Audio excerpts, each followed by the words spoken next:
Hi, good evening. This is just a little something to fill the void. That's the title. He wakes to a new dawn, struggling with adenoids, epilepsy, and a night on Watney's Pale.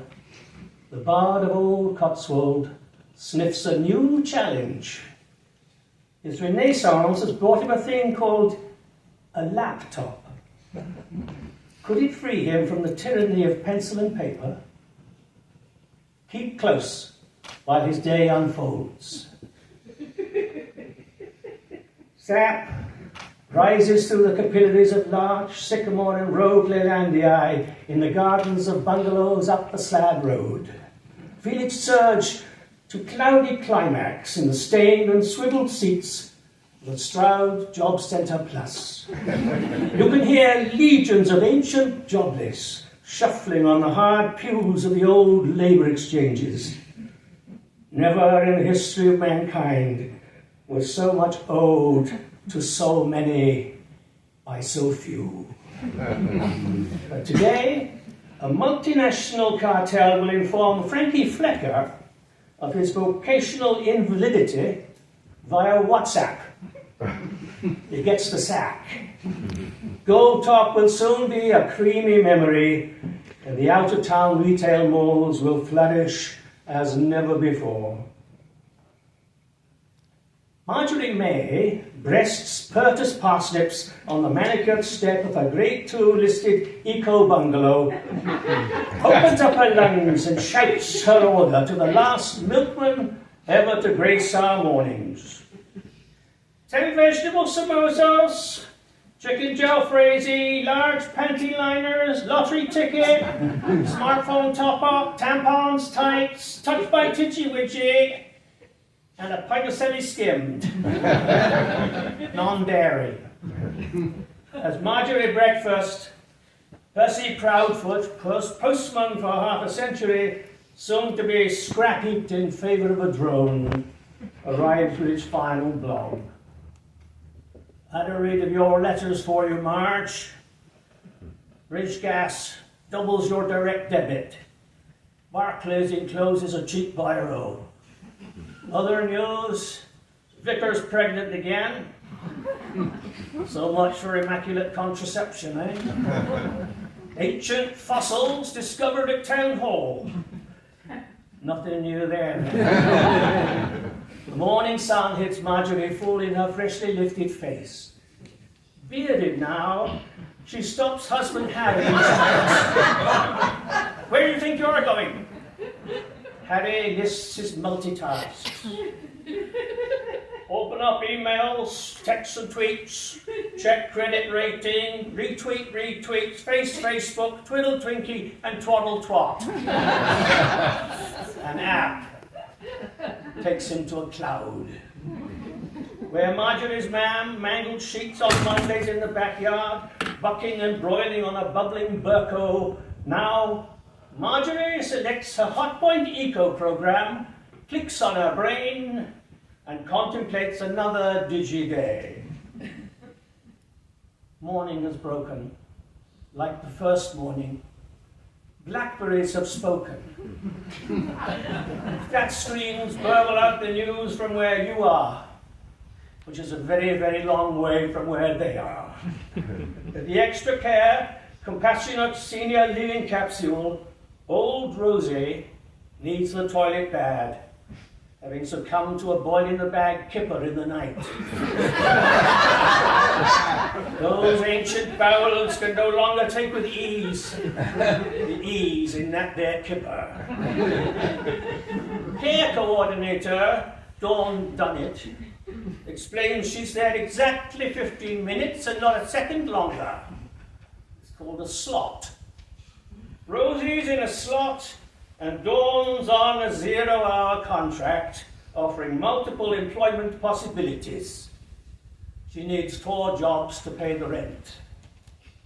As Rosie masticates high-fiber carbon flakes, Dawn snaps off her plastic gloves and cuts across town to care headquarters. She snatches her virtual pay packet. It is virtually empty. She owes them 50 smackers for training video, 10 for uniform, no union dues, because no union. And so she piled up at paydayloans.com. At 4,000% per annum, they'll gladly lend her a fiver till she hits the food bank. As dawn dawns, it never dawns on dawn. She's being screwed. She gazes hungrily on a frozen pollock portion in the new German emporium.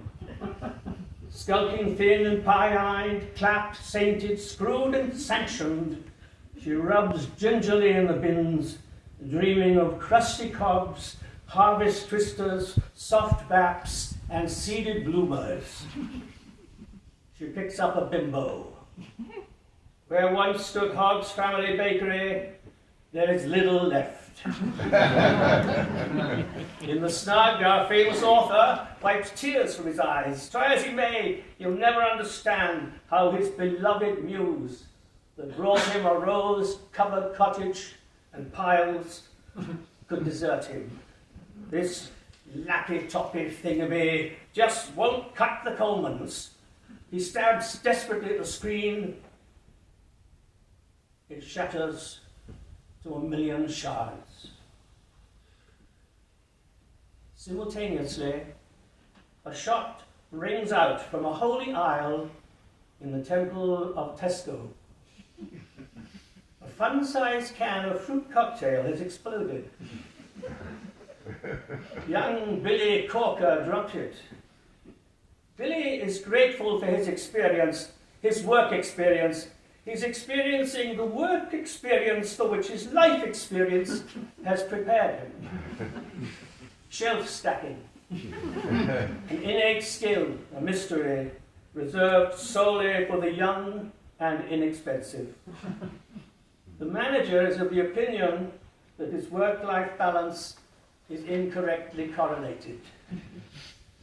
As he stacks his shelf, Billy dreams furtively of his girl there on the 15th floor of Greenfield Tower. He found her on perfectpartners.com. His fingers fumble in the lycra tights of his Rosie, a pink-headed Rosie, with ears, tongue, and nipples pierced and pricked in stainless steel. Screwed in she is, nightly, tightly, all wired up she is for a sucking great oral thrill. Her vagina is next on the piercing list, and he'll his foreskin prick with a cork and needle to receive the golden crucifix she gave him on his second coming. Nothing ribbed or flavoured in the condom line will ever feel so blithe. While he stacks pears in syrup, Rosie's flat screen pulses porn. She screams, but silently, so as not to wake the baby. Meanwhile, our writer bins his miserable harvest of words. He's on the edge of his day. Hold tight now. For us, the time has come to walk the scented stairwells of Greenfield Tower, the first they built in fields outside of town to house the class survivors of their wars. First to greet us are the working wives returning from late-night shifts with frozen peas and crumbed fingers of shark meat waste. These were the last to believe they never had it so good, swapping the Sunday joint for a joint, sacrificing the Sabbath for a job at Tesco's, or in hygienic white bowler, serving tofu at Waitrose. Offspring of their loins, the Shanes, the Waynes, the Trixies and the Tracies, born to be stopped and searched, gather by the disused police station. Denied purpose, they deny everything. They hedge their stolen funds of smartphones, flat screens, and pre-loved sex toys in the now defunct youth club. Later, they'll stitch the lead off Quaker's roof. They're all in it together, aren't they? Maximizing their quality time. Meanwhile, our author dreams in sepia.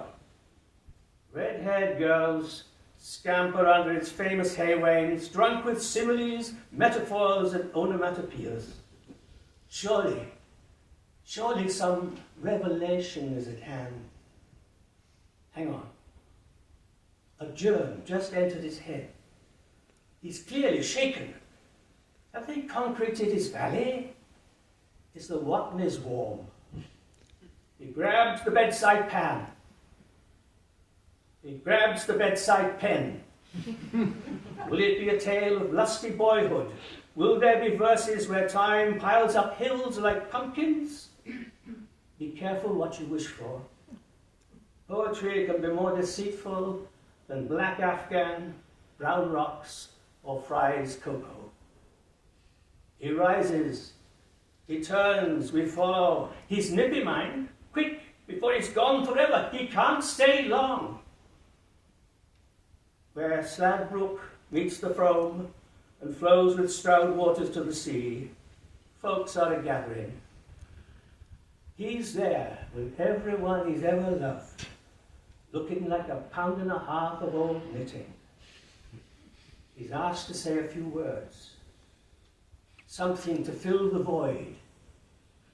He speaks. It's the last bleat of the bard. All aboard the midnight stage to Birdley. Come with me now, where woods exhale monoxide breath, where tree trunks creak and groan. Hear the hooting owl, the whistling dove, the crying badger, the roadside rat, and the silent scream of the last fox ever run to earth. Hear the breathing of the earth beneath, centuries of worms, decades of decay, lost voices of nature's own as they die in toxic indignity. I hear iPhones twinkling, iPads blinking, blogging, clogging, twittering and tweaking, twerking, trembling tomboys twanking, fishing, absorbing, disgorging, cybernetting now, and gathering in the dark cracks of the spammers, bankers, outflankers, arse-slickers, dope-headed dropouts, and dickheads up to no good in the lout-filled, cheap-built subterranean bypasses that once were mole-filled dingoes. Sorry, I got carried away there. Who wrote this? Bravely he stumbles on. The clogged up bowels of rivers suddenly explode. Sewage flows through living rooms along the Severn. Dredging, ditching, hedging, snitching, forelock tugging, forgotten crafts of yesteryear. This our England, rivers thick with shit, and in the channel, boatloads of humanity, sinking, sinking. Free speech, free love, free will, fantasy, freedom to fail, gone, gone, all gone. And you may still be charged. Our life a screen, filters, pop-ups, cursors, cons. You are chipped and pinned, pinned and chipped, credit rated, carbon dated, those we loved. Now, Facebook friends, dumped in the recycle bin or spirited to a cloud. Send your rants on winds of Wi-Fi, hi-fi, sky-fi, chatbox, whatbox, snotbox, chopsy-bot, hotbot, tossbot, stop the box, Snapchat, chat snap, TikTok, TikTok, chirpy, chirpy, tweet, tweet. That's a wrap.